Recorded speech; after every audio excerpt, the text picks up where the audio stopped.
Have you had haunted experiences? I have. See, that's what we need to hear about. Tell us a ghost story. Yeah. Let me back away.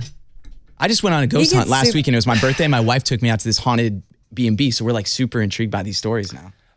It's hard to tell in a short amount of time because there's a lot of detail in it. But I mean, basically, I once Brett James was my publishing boss, who has this really old house built in the 1800s that he purchased because he wanted a really cool vibe for writers to write in and not feel this sterile environment. But Here in Nashville? yeah, when he bought it, it was in the contract. The guy told him, he said, "Look, I have to tell you this place is haunted. We had it cleansed by a priest, but I have to tell you this, So Brett was like, whatever, and got the place anyway. So I noticed that I came home and I was watching TV and laying on the couch and it was like I was not writing like I once was. And so I asked Brett if I could go and live in that tiny room upstairs at the publishing house. And kind of the hot water didn't work upstairs, so I took cold showers for a whole year when I was home. And that was after I was sitting on like 3 number ones. I was living in that little room and I was trying to make myself feel like I was still at the very bottom.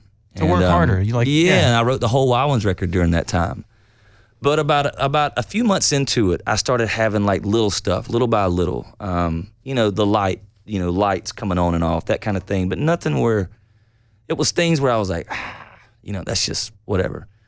And then it would get more and more severe. I would come downstairs, in the middle of the night, maybe to get some water or whatever, and really old sink, and the switch was underneath the sink, and I'd be walking off, going back upstairs, and that garbage disposal would cut on full blast. And it's really loud. It's a really old one. Yeah, jarring. And then it would cut off, and I would look under the sink, and the switch is off.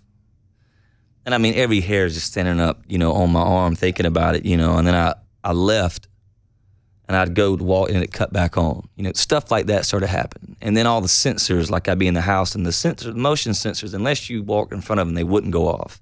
Oh. And I'd be sitting like on the other end of the room, and they all start kind of going crazy.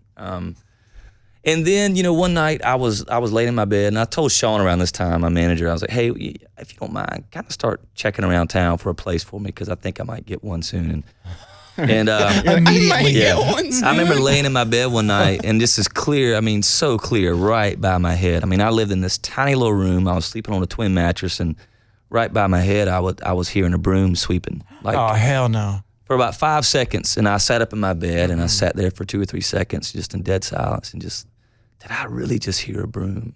I lay back down, and then sure enough, it would fire back up. I literally sat up in my bed, and I said this. I literally sat up and said, hey, look, I was trying to calm myself. I said, clean all you want. I'm going to lay back down and go to bed. And then the kicker happened. I came back. That wasn't I the thought kicker? that was the kicker. Okay, we were already moving out, dude. I'll never be able to explain this to anyone, the severity of this, but I was laying in my bed about 3 o'clock in the morning. And it sounded like there was someone covering every single inch and fiber of every single wall, every single floor, ceiling of that place. And on the count of 3, they just raised as much as hell as they could. It was the loudest pounding to where my bed was literally shaking and felt like it was rising. And I woke up to the sound of this, and then it carried on for another 3 or 4 seconds.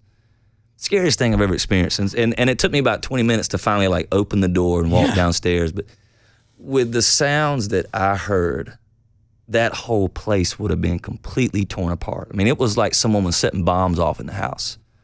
I finally go back to bed, and I told Sean, I said, I need a place by the time I get home this week. Right. Well, otherwise you're sleeping in my room. I didn't have a place, and I kind of made myself go back in there. And on a whole nother level, I was at a very dark stage in my life at that time, and I felt like maybe I was susceptible. I think, I'm a believer, and I believe in the whole spiritual realm, and I think that maybe, that's a whole nother topic. But I went back in there, and I wanted to face whatever it was, and I laid down, and sure enough, 3 o'clock in the morning, same exact thing, to where my bed was actually like levitating to a point, like a small point. Yeah. And just felt like everyone was pounding all around my room. It was the scariest thing you could ever imagine to waking up to. And it carried on for another 4 or 5 seconds when I woke up. And I just remember saying out loud, all right, I'll be out in the morning. And that was it. And I laid back down, I said a prayer and laid back down. Yeah. I will never, ever write in that building again.